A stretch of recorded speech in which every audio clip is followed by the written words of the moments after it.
நூற்றாண்டுகள் கண்ட இந்த மாமன்றத்தில் படமாகவும் பாடமாகவும் நின்று கொண்டிருக்கும் தமிழின தலைவர், எங்களையெல்லாம் ஆளாக்கிய முத்தமிழ் அறிஞர் தலைவர் கலைஞரை வணங்குகிறேன். தலைவர் கலைஞர் அவர்கள் இல்லையே என்ற ஏக்கம் தீர்க்கும் வகையில் இரண்டாம் கலைஞராய் வந்து உதித்து தமிழ்நாட்டை வாழ்வித்துக் கொண்டிருக்கும் திராவிட நாயகன் மாண்புமிகு முதலமைச்சர் அவர்களை வணங்கி, எங்கள் மக்களுக்கு என்றும் கரும்பு, எங்கள் மக்களுக்கு என்றும் கரும்பு, எதிரிகளுக்கு என்றும் இரும்பு, அவர்தான் நம் முதலமைச்சர் சிறப்பு, முறை செய்து காப்பாற்றும் மன்னவன் மக்களுக்கு இறை என்று வைக்கப்படும் என்றார் வான்புகழ் கண்ட வள்ளுவர். வள்ளுவர் வாக்கிற்கிணங்க இந்த 4 ஆண்டு காலத்தில் சிறப்பாக ஆட்சி செய்து வருபவர் நம்முடைய முதலமைச்சர் அவர்கள். இந்தியாவே எப்போதும் டெல்லியை பார்த்து கொண்டிருக்கும் என்பார்கள். ஆனால் டெல்லியே இப்போது தமிழ்நாட்டை தான் பார்க்கிறது. ஆம், திரும்பி பார்க்கிறது. திராவிட சூரியன் நம்முடைய முதலமைச்சர் அவர்கள் தமிழ்நாட்டின் முதலமைச்சராக இருந்தாலும் அனைத்து மாநிலங்களுக்கும் வழிகாட்டியாக இருக்கிறார் நமது முதலமைச்சர் அவர்கள்.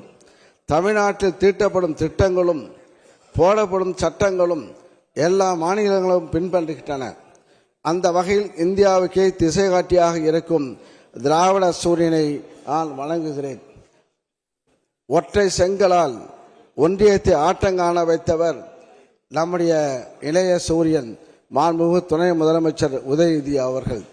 அப்பாவுக்கு தப்பாது பிறந்த பிள்ளை, தாத்தாவுக்கு தவறாது வந்துள்ள பேரன், இளைய சமுதாயத்தின் இணையில்லா சூரன் மாண்புமிகு துணை முதலமைச்சரை வணங்குகிறேன்.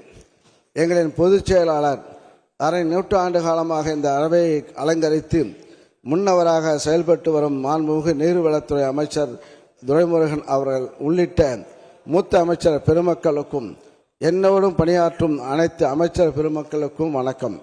உயரத்தால் மட்டுமல்ல, குணத்தால் ஆளுமை நிறைந்தால் வளர்ந்து ஓங்கி நின்று தடைகளை உடைத்து உட்கார்ந்திருக்கும் மாண்புமிகு பேரவை தலைவர்களுக்கும் வணக்கம்.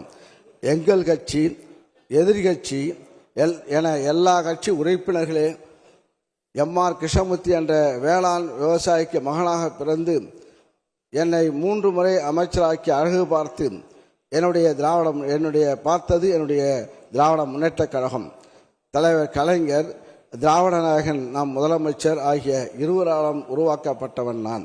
வேளாண்மையை தொழிலாக கொண்டு வளர்ந்த என்னை வேளாண் துறை அமைச்சராக ஆக்கியது மட்டுமல்ல, வரலாற்றில் முதல் முறையாக வேளாண்மை நிதிநிலை அறிக்கையையும் உருவாக்கி இம்மாமன்றத்தில் சமர்ப்பிக்கும் பொறுப்பையும் வழங்கி என்னை வரலாற்றை இடம்பெற வைத்து விட்டீர்கள். தமிழ்நாட்டில் மண் இருக்கும் வரை இப்பேர் இருக்கும்.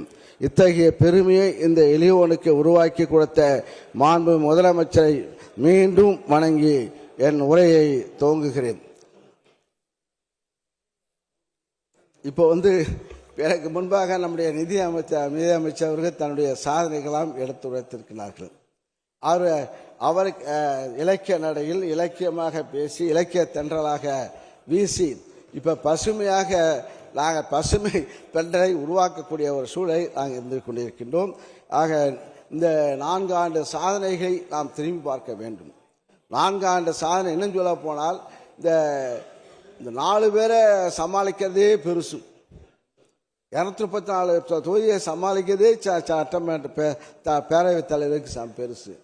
ஆனால் தமிழ்நாட்டில் உள்ள 65% விவசாயிகளை இன்றைய தினம் எந்தவித வார்த்தை சொல்லாமல், எந்தவித போராட்டம் இல்லாமல், எந்தவித போராட்டம், கடந்த காலத்தில் 10 ஆண்டு காலம் ஆட்சி புரிந்த இயக்கத்தில் பல பட்டினி போராட்டங்கள், பல போராட்டங்கள் என்று போராட்டமே என்று வாழ்க்கை விவசாயிகள் இருந்தார்கள். செய்திகளை உடனுக்குடனும் துல்லியமாகவும் தெரிந்து கொள்ள சப்ஸ்கிரைப் பண்ணுங்க.